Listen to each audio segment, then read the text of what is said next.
Hello there! So in this episode, which is episode 20 for me, which I think is a big deal, you will see me paint the image you saw in the thumbnail on a surface exactly this size, which is 5 by 5 inches or 14 centimeters square. And that's as long as I want to make my intro, so let's go.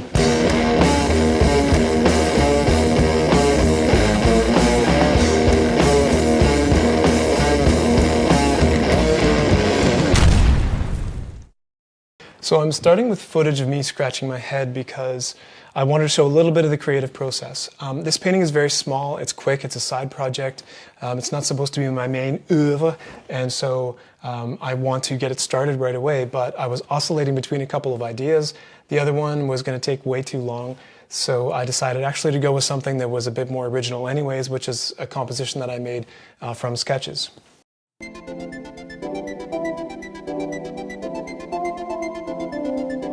I like to always start my ideas with a thumbnail sketch. It just feels like it makes sense. I can't imagine honestly working in front of a blank canvas thinking, okay, what to paint as soon as I'm set up like that.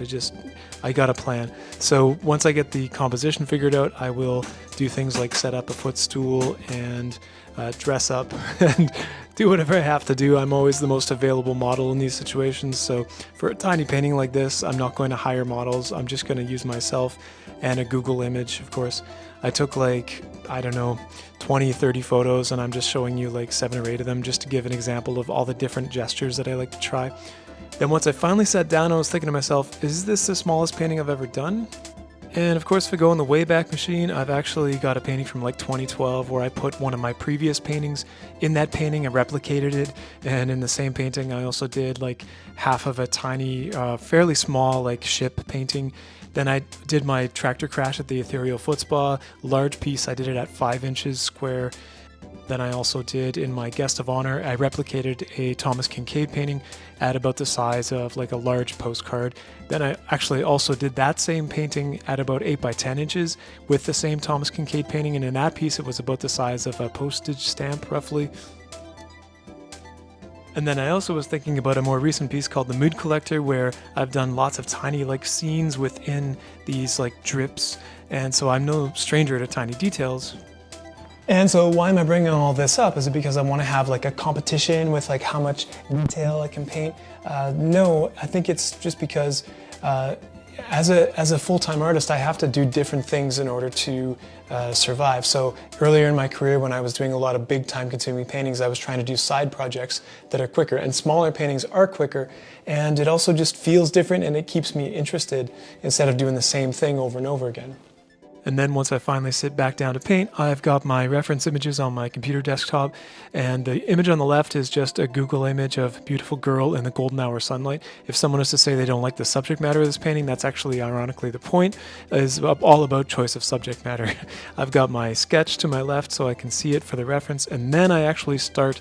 Then first I'll just take you through a quick tour of the original sketches, just a few different variations that I had in mind, and the one that I settled on, of course, was the one where the painter is on a ladder. It just makes more of a reverse L-shaped composition, and composition is everything, so that's why I chose this one.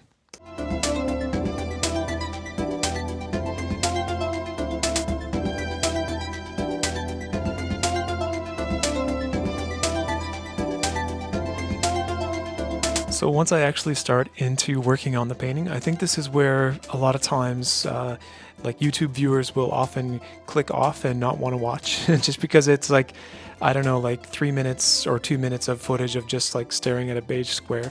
I don't know, maybe that's just my take on it, but this is actually the most important part. I mean, I know I say that about a lot of things, that they're all the most important, but this is really super, super critical. Figuring out where things go, how they work. The other thing I'll say too is I'm not going to talk about perspective in this, even though it's a part of it, just intuitively being able to invent what perspective should look like.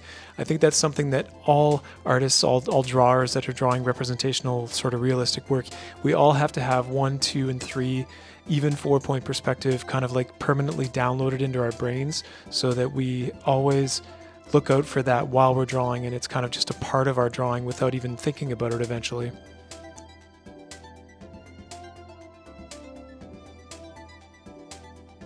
In these sections, I'm thinking about a lot of little things Just every little thing at this point will make a big difference in terms of the balance of the figure, the overall gesture. So you're going to see like just tons and tons of little tiny changes.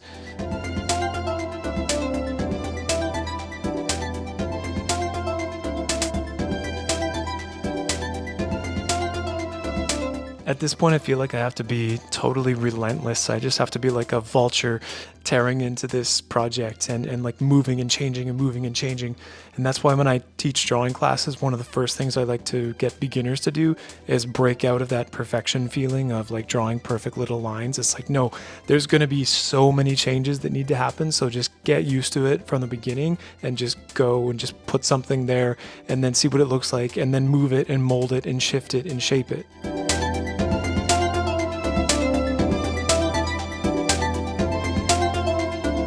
Where is the head and how big is she? That's the most important thing about inventing this. And for now, this is just something so I can see it. This is not supposed to be the finished drawing or anything like that. I'm just trying to get a sense of what it will look like.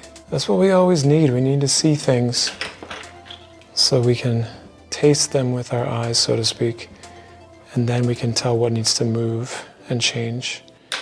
I'm just trying to see if this would be big enough. And I want to do this quickly and vaguely so that I can move it if I have to, and it won't be depressing because I have to move it. I have to move her quite a bit closer on the bottom.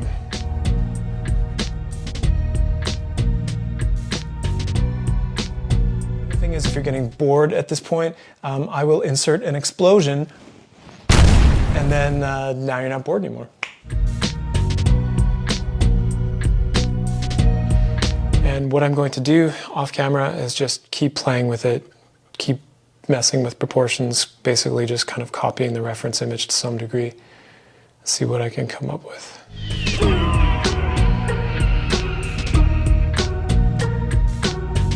And here I am just erasing any excess graphite because I don't want a lot of it on the surface. And then here I'm finally starting the underpainting with some kind of like raw umber white warm mix of some kind. So for the entire first layer of this painting, I use fast drying pigments such as umbers, ochres, oxides, Prussian blue, cobalt yellow, just anything that dries fast. And then at this point, I accidentally deleted some of the footage. So it's just because I'm not an expert at this. Anyways, so it's going from starting the underpainting to pretty much almost finish the underpainting. My apologies. I'll do better next time.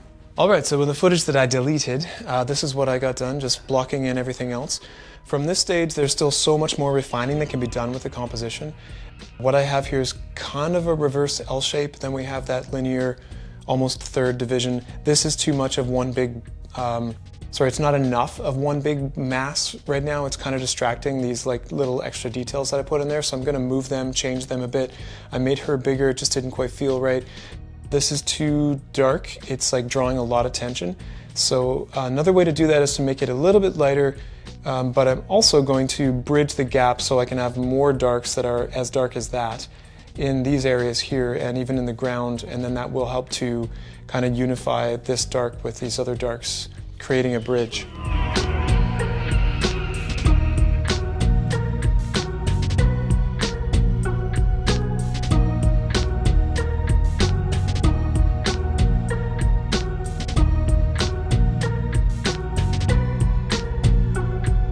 So here I'm determining what the zones of value will be. Obviously the brightest bright has to be there in order to see how the next darkest will look beside it. So on the grayscale, I'm always talking about 10, or in digital programs, 100 as the brightest. And the yellow area beside it is probably like 9 or 8 on the grayscale. Then by the time I get to these kind of orangey type colors, it's probably closer to 6 on the grayscale, or even getting close to 5.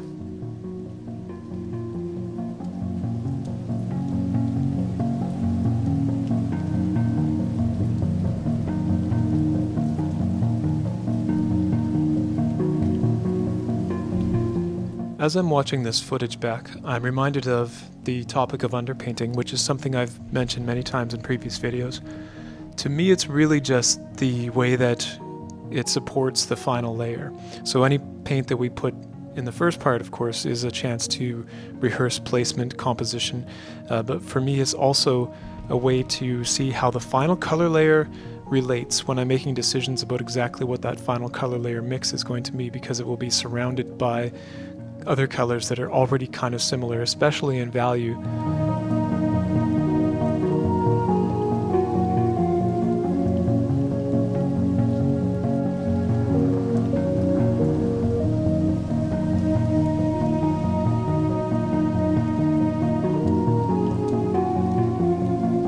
For this portrait, I'm only going so far because I just want to establish sort of a ground layer that's a little bit closer in value to what the final portrait will be.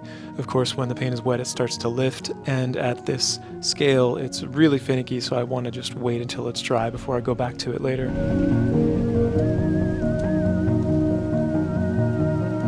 And I will not do very much here because this kind of area really will be painted over completely, so I'm just kind of giving myself a hint of what it could look like quickly.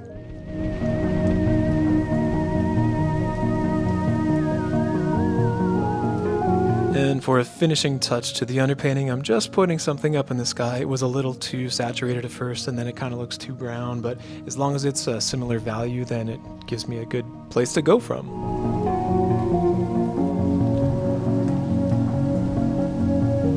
And so now that the underpainting is dry, it's time to introduce the Clove box, which allows me to use the same palette that I used in the last video, which was recorded like many weeks ago.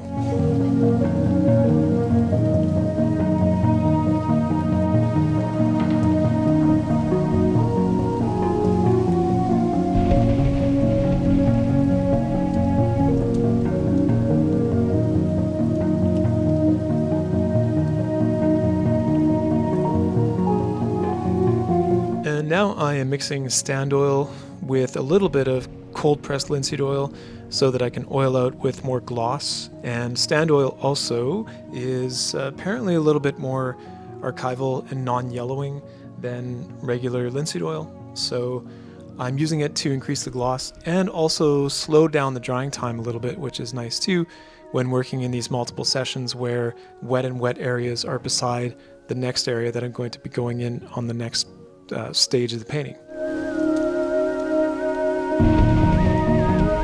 It is also important to note that if you use a red lid to mix in, it makes everything just so much better because it's more appealing on video. We like to see red, and there's nothing red in this video really, like in my painting. So I've got a red lid, and that's just going to make everyone want to watch this.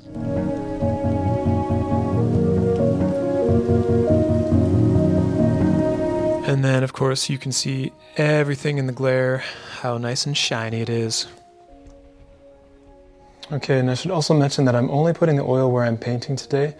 I'm putting it just barely a couple millimeters over the edge of areas that I will not be painting, such as this canvas in the foreground. And inevitably, it's going to have to cross over that a little bit, which is fine.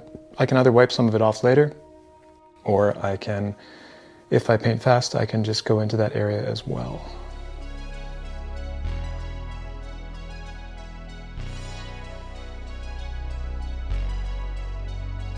Okay, and now it's finally time for the final color layer. Oh my goodness. Feels so good. Okay, yes, here we go. Drop that beat.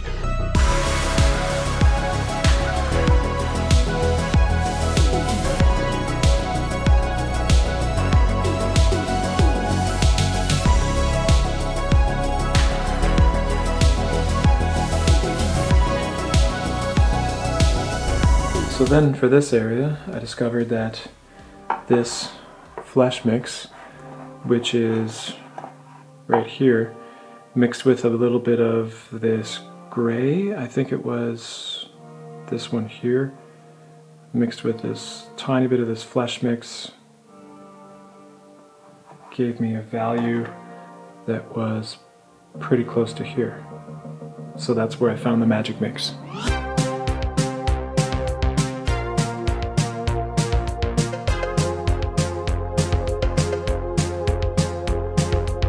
So at this point, I'm really just trying to find the white balance of the scene. So the color of the sky, of course, is going to affect the entire atmosphere, and therefore that's the light color that would reflect in all of the objects.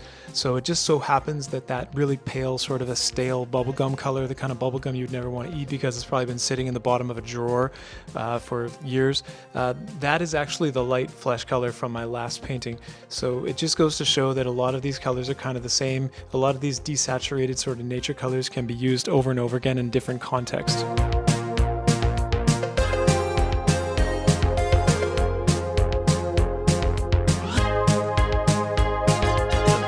Now here I'm just trying a color that I used in the last piece. It was like a dark desaturated green. It's a little dark for this area, but that's okay because I can just make it a little bit lighter. It's close enough to start.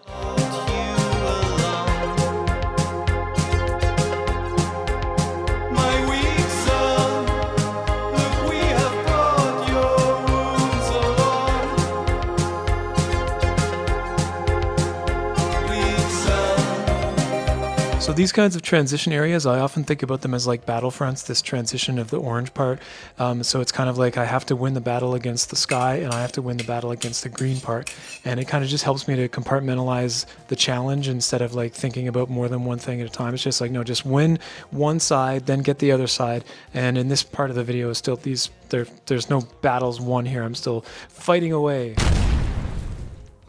Now keep in mind, as I fill in and block in these areas, I'm correcting the color as I go, but I'm not making a final decision. I'm just still seeing how the color looks all together compared to the whole rest of the painting. And then I will go and try to finish the edges, but right now I'm still blocking this in to kind of experiment with what it's looking like.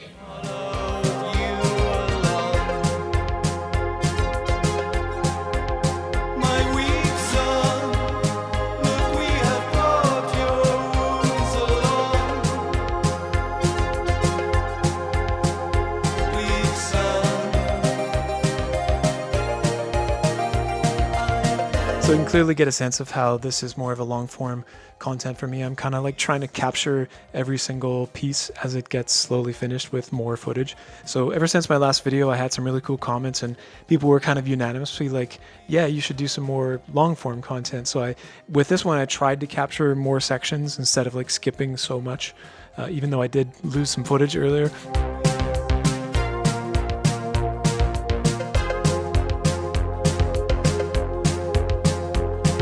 A lot of these areas to me are just a matter of time, to be completely honest.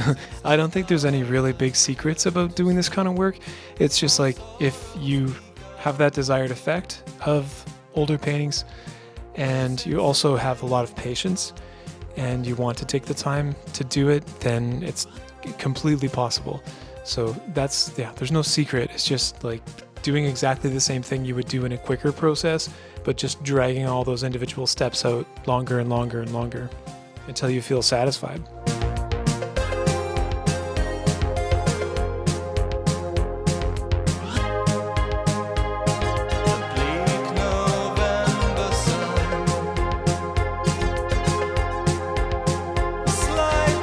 In so many of these areas, I'm using a dry brush, so I'm like using the same brush but just wiping it off, either putting it in linseed oil and then wiping it off so that I have, I'm not applying any more new paint on the surface. I have enough paint in the transition area to blend, and then I'm just like going really, really soft over top of it. The other thing that can be dangerous about this kind of part though too, you've probably already seen in some of the footage here, is that it can be too cool. Like when you drag a light, even if it's like a light warm, when you drag it over top of a darker area, it often looks chalky and cool. So you just have to add more warmth to it in order for it to go back to the same proper color again.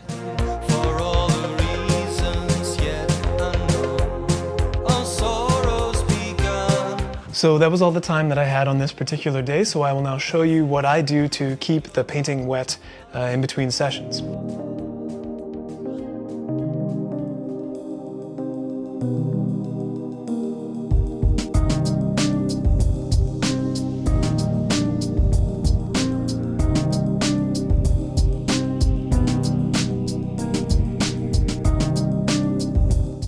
And now it's the next day, And this was the clove oil. You can just use any clove oil from anywhere. It doesn't have to be, I don't even think there is art store clove oil. So health food store, any place like that.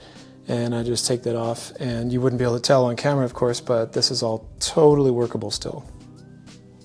And so now that it's the next day, I'm looking at this with fresh eyes, which is always so valuable to do. Obviously the light effect is working, but a lot of this still looks, from a distance, it looks too perfect, kind of. I want to make this look a little more three-dimensional, put some jazz in there. By jazz, I mean like branches and who knows what. And also like noise in front of the camera, because it's like setting sun, and I think there could be like some, I don't know, little particles in the air, or like little insects flying around and things like that. So I'm just going to try a couple little things and see how it feels. And the nice thing about wet oil paint is that if it doesn't look good, just blend it out and try it again. That's basically all there is to it.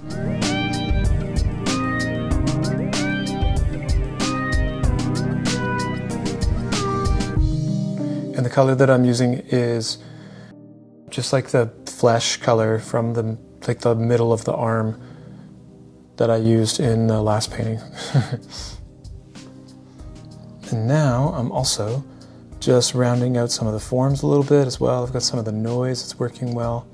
It's kind of counterintuitive for our inner perfectionist to put intentional noise and imperfections in something, but it does make it look better, and I'll try to explain some more of that some other time in some other context.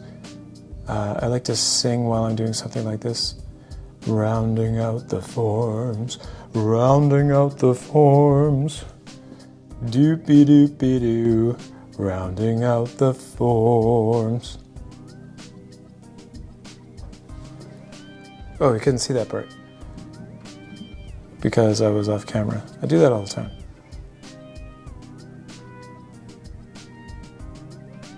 So that they don't look flat. That's my number one concern. It was just kind of a flat, like, mock-up. Now I've got a lot to do on this light part, and it's a critical part of the painting, so I'm going to spend a lot of time off camera. Otherwise it would be just way too much footage. And really all I'm going to be doing is getting into every little specific part, just making sure that I've got that hierarchy of values. It's basically like a grayscale type exercise, a gradient exercise, not just with this part, but with each array as well. And then what I'm looking to think about from there is, what was I lost my train of thought.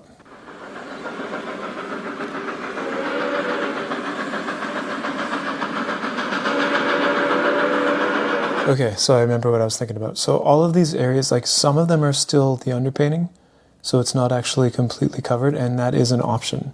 So I think that's kind of the beautiful thing about this kind of technique, is that you can finish some of the painting in the underpainting and keep some of it. It's tempting to just go and like fill in all of it with new paint, which is also an option. Depends on whether or not it looks opaque enough. So I'm just going to be measuring those things in a very specific way. This whole area is, that white part there is like less than a centimeter across. So it's just a lot of like really close, kind of nitpicky sort of working. Okay, I'll say one more thing before I go off camera and work on this in the way that I can focus. I just can't focus as much while the camera's on. I'm just breaking this into zones of value, so I'm actually applying a new, like this is a warm white, it's got a little bit of yellow into it, but it's really bright. And it actually does look brighter than the underpainting, so that's a good thing. So that meant my sun can get even brighter still. And then I'm thinking about, like, it's kind of an abstract shape, and because it's like sun coming through trees, of course, so it's not just like a perfectly round shape anyways. So I'm just trying to find like the yellow around here, and then it'll eventually go to like yellowy salmon kind of a color, and then I just figure out where the halo is and just do a lot of little brushwork. I'm going to just, so this area is much more finished now. I spent a lot of time blending, and in order to go back to it, I think I have to start in the bottom. I have to oil this field out now and start in there, because of course the tree line matches up with the field, and in order for me to finish some of the stuff in the tree line, I want to also finish the field. So I'm going to oil that out now and keep going.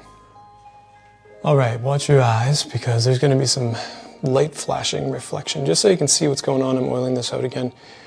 This is my standard mix, which is stand oil and a little bit of linseed oil. Like I showed in the beginning of the video, see if we can get a nice bit of a glare reflection there. So we can see which area is oiled out. The idea here is to only oil out the area that I'm going to be putting fresh paint into. So I'm just going to apply new paint pretty much over this entire area. And that's not going to be very exciting to watch because it's going to look somewhat similar to what it already is. I'm just trying to find the mix on that palette over there. It's too saturated so far. And the reason I'm doing this when the underpainting already looks okay is because it just doesn't feel finished to me. I'm going to go up into this area quite a bit as well. And the thicker, more opaque paint will feel much more finished. So zoom ahead. So I sort of found the mix. It's like a cross between this gray, which is not on camera right now. It's kind of out of focus, but this gray and then some of the ochres. So I could have pre-mixed that, of course, but it's a pretty small area in this painting. And so while I'm working on this part, I'm kind of thinking like, I want to change the composition a little bit. I want to have a bit more light here at the top of it, sort of a wedge shape. And then the other thought is, why underpaint if you're just going to paint over it? Well, that's the eternal question that I think everyone would have in their working process. I like to be able to see the way that colors relate, and this type of underpainting for this whole field area did not take very long, so I don't feel sad necessarily if I have to work over it. It just helps me to judge what actual proper types of values and colors I'm getting over top of it as I work. Lots more to do here. So as I work on this area here, this is one of the main challenges in painting, whether you're doing a portrait, anything. It's like that transition area between, you just have to find that special mix. Sometimes it takes a little bit to find it. I've kind of found it. Something that's in between those two values, and then of course go too far with the dark, realize you've gone too far with the dark, then go too far with the light over top again, and find that happy medium somewhere. But I always find I usually have to go a little too far with the dark or the light just to get enough wet paint there. Then I work back into it again, and if you know in advance that that's going to happen, I don't think it's very sad when you temporarily make things a little bit worse before they get better, just by applying more paint in that area, giving yourself time to find the magic mix and the place on your palette where it starts to feel like it's working for the value in that zone. So if you're still watching at this point, we've obviously weeded out the people that don't like long form content. This format where I'm actually recording while recording my voice while I'm painting is new, and the rest of this video is actually like that, so it's kind of more of slow moving, and yeah, leave comments please. I love to hear what you think. Okay, so obviously I'm not painting the girl yet. I'm going to paint the whole area around first, or maybe the rest of it, I'm not sure yet. While I'm working on a lot of this kind of small detail area and having a difficult time doing it while on camera, I was reminded of optical mixing, so I want to make some of this area a bit lighter, but I do not want to create a flat color out of it, as in just making like a big loaf of light. It's the first time I've ever said that. I just made that term up. Isn't that something? Loaf of light. So all of the little small light details that I'm adding right now from a bit of a distance kind of work together, and they just kind of create that area that is lighter in general. So if you're not familiar with the term optical mixing, I'll speak about that more at some point, or you can just look it up. It's a really important thing to know with value and color distribution. Okay, here's a useful trick. I'm using red. It's like alizarin plus a little bit of like a burnt ochre, like an orangey, natural kind of orange. Bump the camera. Instead of black, even though like we think, okay, a camera is black, but it's gonna stick out too much in this area.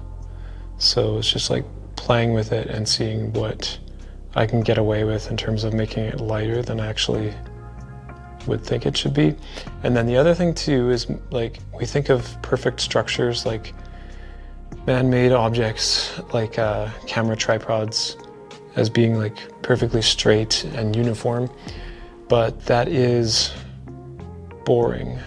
I don't want to paint perfectly straight uniform things, so I'm probably going to mess this up a bit as well and make it a little bit less predictable in that way and see what happens. Okay, I'm now going back again to my stand oil mix and oiling out this area to try to make it look better, of course, more finished. Right now it looks too something. Everything is always too something. And again, as I start this area, just trying to find something on my palette that approximates it, that's a little bit light. I kind of like my underpainting value overall and color, sort of. So I'm just going to adjust it with a darker brown, bring it back into that light gray. Cool. Well, it wasn't actually a very cool gray, but in this context it looks cool. That's too dark. Just kind of spreading it around, of course, to give myself an optical mixing potential. In the end, I actually don't want this to be a perfectly flat color. I want to try to get something that is a little bit more interesting when you look at it closely. From a distance, it would probably appear to be a flat color, more or less. I also want to consider whether or not I want to have some of the sun glare, if that would happen when it's turned away at a slight angle.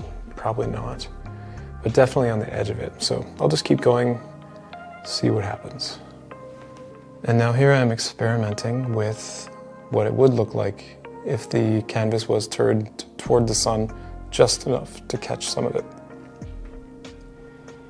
So I'm experimenting because I don't know if it's going to work or not.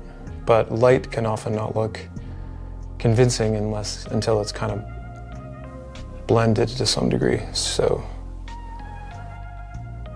I'm going to do that. It could look a little too greenish now. I might have to get some reds in there. Probably more so in the form of pink or orange. I'm still not sure whether it's going to work, but I know just from, I didn't have a reference from this area, but I know just from theory that light reflections work in the same way that they do over water. When you turn an object sideways, it's kind of the same principle. It follows our eye level, or our guide, where we are relative to it. I'm just bringing some dark into there because I think it was maybe too much. Still have to just keep playing around with it, see what develops.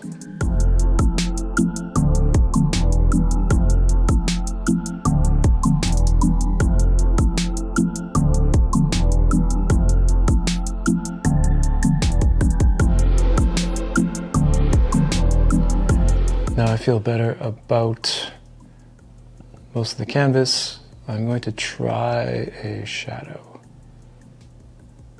Thinking again that a shadow is not where the shadow is. It's better to think of it as where the light isn't. So something could be all shadow first, and then the light could be painted on. Let's see if it works. So just remember, of course, when everything is wet and wet, it's all just an experiment. You can just play, see what works. I don't have the brush there yet, of course. And the shadow would be some sort of thing, and then it would trail off.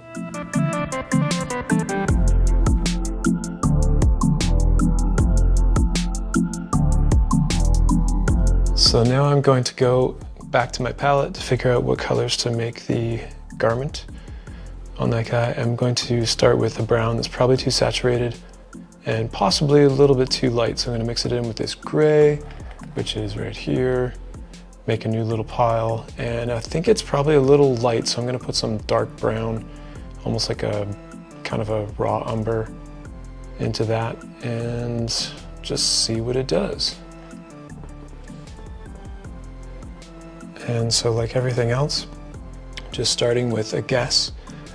Trying to get good, we always want to get as good as we can at guessing accurately as quick as possible. This is probably pretty close, actually. It's a little bit lighter than my underpainting, but then I have to question whether or not my underpainting was right. Do I want to adjust it? Is there something about my underpainting that can be a bit better? So it's close, and if I do have to adjust it, the paint is thin enough that I can add more and If I don't want to adjust it, then, well, I will be in the shadows and things, of course.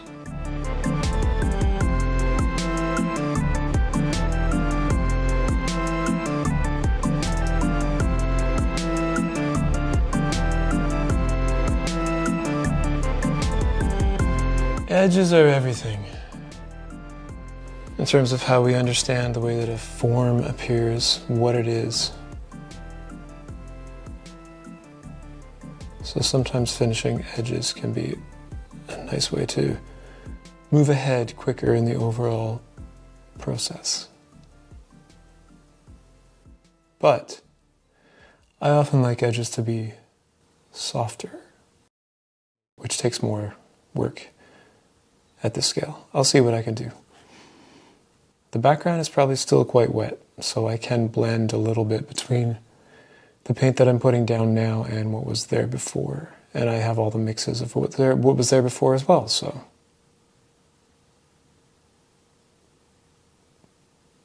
Everything is finicky at this scale. I could see why a lot of painters that took themselves seriously as being top commodities. Peter Paul Rubens was famously said as he doesn't want to paint minor curiosities. And I think there's a lot of painters today that would not want to paint small, just because it takes a lot of, I don't know, it just feels, it's like you can't really do some of the things that you can large in terms of the physical movement.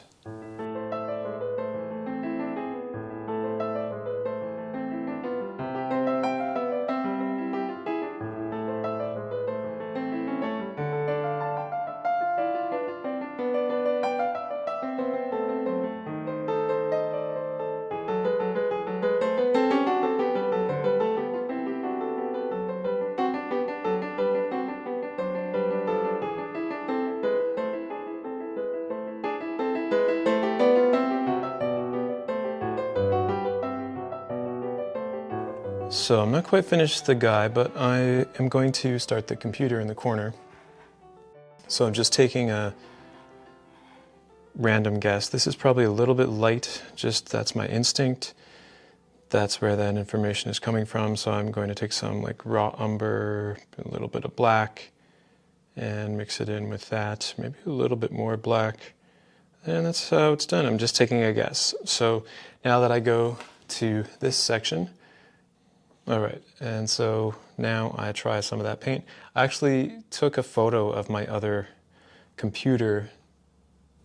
That's too light, probably. It could be somewhat close to that area. So yeah, I took a photo of my other computer so that I had a bit of a reference for this. It is lighter on this side. And I just keep going and then just, I don't know, it feels kind of self-explanatory. I won't spend much time talking about this part. It's just an inanimate object, maybe in another video, and save more time for the lady in the center. Okay, now that the other parts are all pretty much done, I oiled out this area, the grand finale of this woman, and I'm going to change it a little bit, like in terms of color. So this area right now, so it's a good thing to talk about compositionally, is a little bit cool compared to the rest of the painting, and that is kind of how it is in the photo. But in order to match the rest of the painting, I'm going to warm up this area just a little bit. And of course, what we have there is a local color of like white, a white garment, and that is hit by ambient light, which is relatively cool, especially compared to the warm light in the background.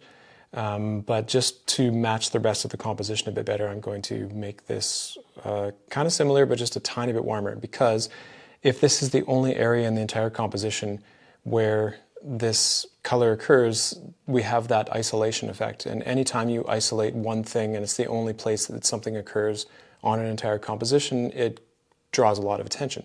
Not that I don't want to draw attention to this character, but I just wanted to blend in, sort of soften the effect a little bit just by making it a little bit warmer.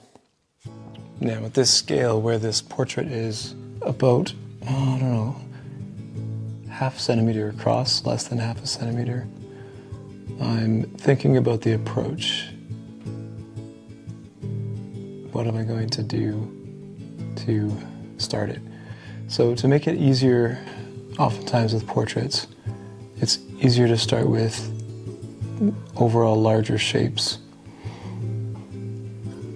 especially stemming from the edge, because it helps us define the location of the important features.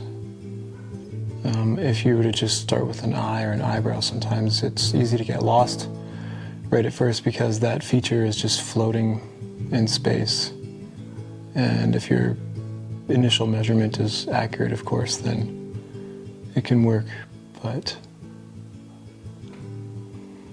what I'm generally looking for is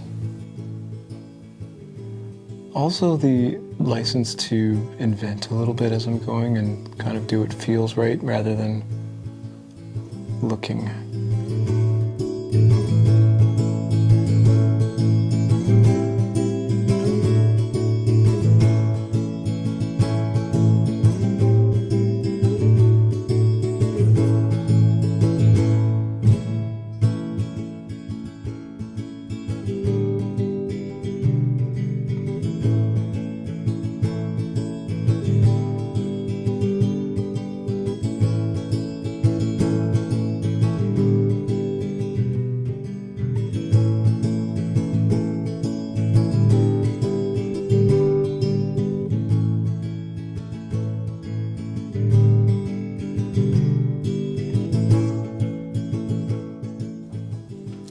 At this point, I'm not really putting any more, I don't know, I'm talking quietly because it's small. I'm not putting any more paint on the brush. I'm just trying to arrange what's already there. It's so incredibly finicky at this size. So I think what I am really just looking for is not any kind of accuracy and realism. It's just that it looks good from a distance and it captures the sort of spirit or emotion of the character. That's really all I can try to achieve from this size. And then I realized there's quite a speck of dust or a tiny hair, and that was reflecting quite a bit of light. So I moved the camera slightly up. I'm not sure if it's going to help. But I wasn't really seeing it when I looked off camera at the painting, at the actual painting. So that's a real pain in the butt at this size. Of course, with a macro lens.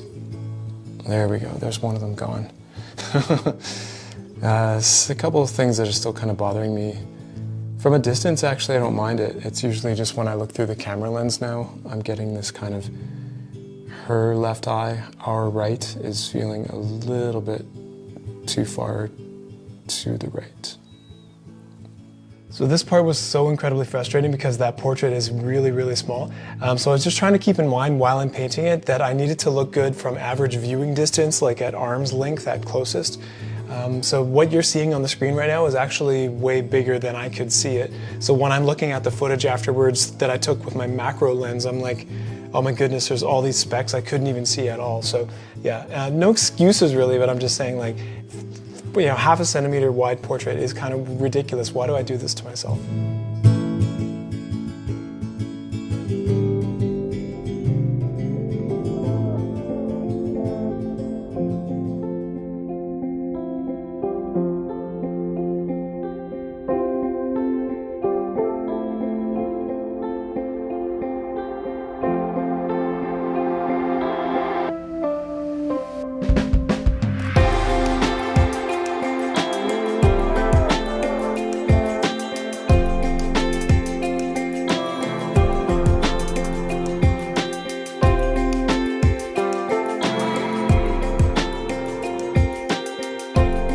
So thank you so much for watching.